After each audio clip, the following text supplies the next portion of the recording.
Moi, j'ai fait ce projet, la peur au ventre. Je l'ai fait avec la peur de me tromper, la peur de mal faire. Je l'ai fait avec le diable qui me soufflait dans la nuque.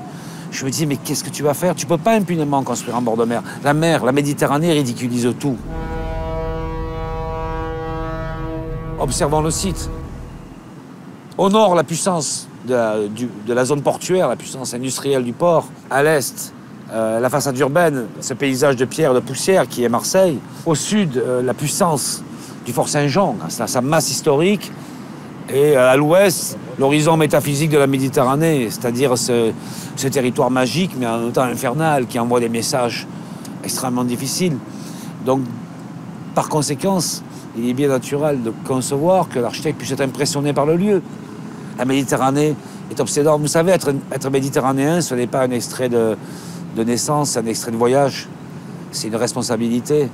Être méditerranéen, c'est être fissuré, c'est être définitivement fêlé, avec une fissure qui ne se referme jamais.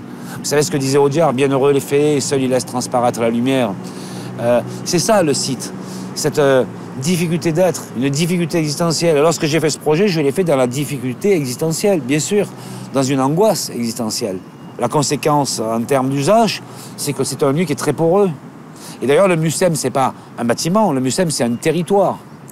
C'est une vraie porosité spatiale, c'est un lieu qui se partage, qui se vit. C'est une expérience démuséifiante, sous l'odeur des embruns, en écoutant la voix des navires, avec, sous la pression de la castagne solaire, avec la magie de l'ombre. Vous savez, proverbe provençal, le meilleur dans le soleil, c'est l'ombre.